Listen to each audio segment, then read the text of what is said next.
this is Bridget from the Palmer Public Library in Young Adult Services, and today I'm going to be telling you a Czech fairy tale. My heritage is Irish and Czech, and I knew Irish tales but not Czech tales, so I took this as an opportunity to explore. This is the story of Longshanks, Girth, and Keen, or Tall, Wide, and Sharp-Eyed. They are three very helpful gentlemen. Once upon a time, there was a prince, and the prince had to get married. The king said that he needed to get married before he could rule, and the prince said, well, I don't know anybody I like, I don't really want to get married. So the king sends him to the top of a tower with a golden key. The golden key unlocks a room the prince has never been in before. And on the walls of this room are many, many portraits of princesses.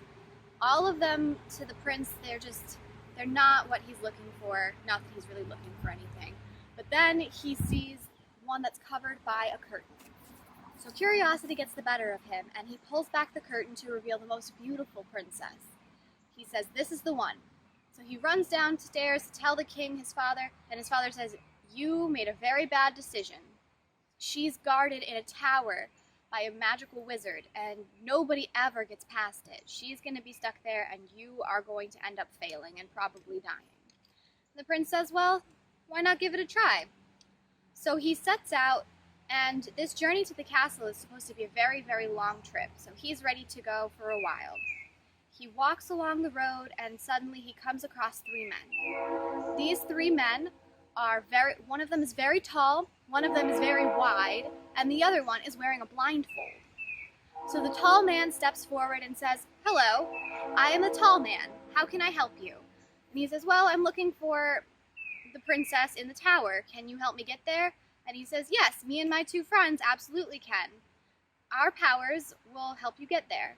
So the tall man begins to grow as tall as the tallest tree, and he keeps growing and growing until he can see all the way to the castle. The wide man says, I'll be helpful because I can grow. So the wide man starts growing and growing and growing until he's as big as a mountain. So then he shrinks back down, and the prince says, okay, well, you two can come. But what's happening with the blindfold guy? The blindfold guy says, I am very sharp-sighted. I have to wear this blindfold because I see too well. If I'm not wearing this blindfold, everything I look at will catch fire or break. And he says, okay, I would like a demonstration. So the blindfolded man unties his blindfold and stares intently at a tree stump that immediately catches fire and just burns to ashes. And he says, all right, your super sight will definitely help us get there. So the tall man picks everybody up. So eventually the prince and the three men reach the castle. When they go into the castle, they see a dining room table full of all the foods they could ever eat, a major feast. And then the wizard appears. The wizard has 3 iron bars around his waist. The wizard says, oh, you can stay here and you can try to protect the princess, but if she's gone in the morning, I'll turn you to stone. And as they look around, they see knights and all the servants and other people turned to stone. So they figure they'll just eat, and they can of course stay awake and keep the princess safe. Well, they ate so much that they started to feel sleepy. When they realized they were sleepy, the tall man stretched himself out over the windows in like a serpentine pattern so no one could come in the windows. The wide man expanded himself to fill the doorway so no one could come in or out. And Keen lit the fire in the fireplace so no one could come down the chimney. They tried as they might to stay awake. They could not. They fell asleep, and in the morning the princess was gone. The blindfolded man looks out the window and says, 100 miles from here there is a tree, and in that tree there is an acorn. The princess, she is that acorn. So the tall man picks up the prince and stretches his tall legs so he can take very large steps, and he runs to this tree, grabs the acorn, and they run back. Just as the wizard walks into the room, they arrive with the princess, and poof, she transforms from acorn to princess. The wizard starts to yell, and one of the iron bands snaps him around his waist.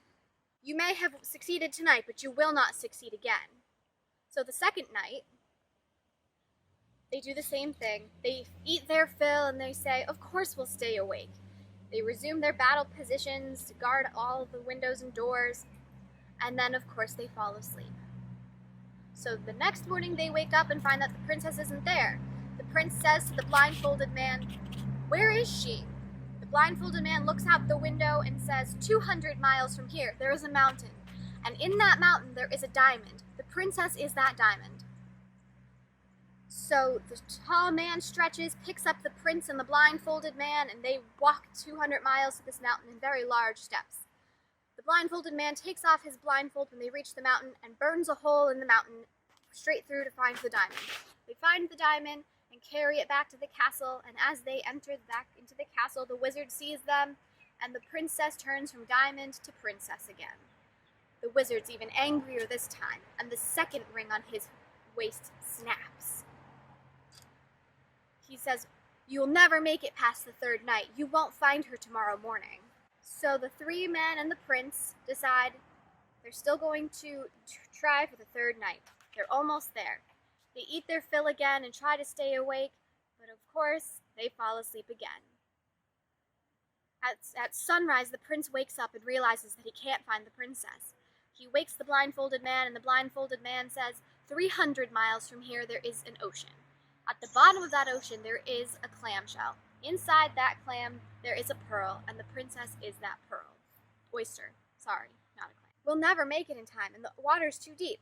So the tall man picks up the wide man, the prince, and the blindfolded man, and they take the biggest steps they can to get to the ocean in time.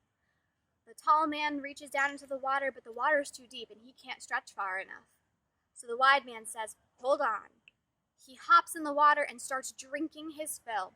He keeps drinking, and the water gets lower and lower, and he gets bigger and bigger, until finally the water is low enough. The tall man reaches the shell, and they pick it up. Unfortunately, this took a lot of time, and they're 300 miles away. So they start moving, and only some of them get back in time, because the wide man now, he's full of seawater, and he's too heavy for the tall man to carry, so they leave him behind. The tall man and the prince reach the castle, but they don't have the shell. The tall man says, "We'll never make it. The shell won't make it back." All of a sudden, the window shatters, and the shell crashes through it, lands on the floor, the pearl rolls out, and poof, she's a princess. The wizard sees this happen and starts screaming and yelling, and the third iron hoop on his waist breaks, and he turns into a raven and flies out the window. Just as the wizard leaves, all the people that were turned to stone start reanimating. All of the servants start turning human again. All the knights have awoken from their slumber. The princess looks at the prince and says, "Thank you for rescuing me. My name is Kate." At the end of their journey, the prince got the princess, and the kingdom celebrated. But the prince wanted to give credit to his three friends, the tall man, the wide man, and the blindfolded man. And he says, "I couldn't have done it without their help. Where are they?" See, the tall man, the wide man, and the blindfolded man, they didn't want to live in the palace. They had their adventure, they finished it, and they moved on to greater adventures. So they started traveling all along the country, all around the world, and you can still find them traveling to this day. The end.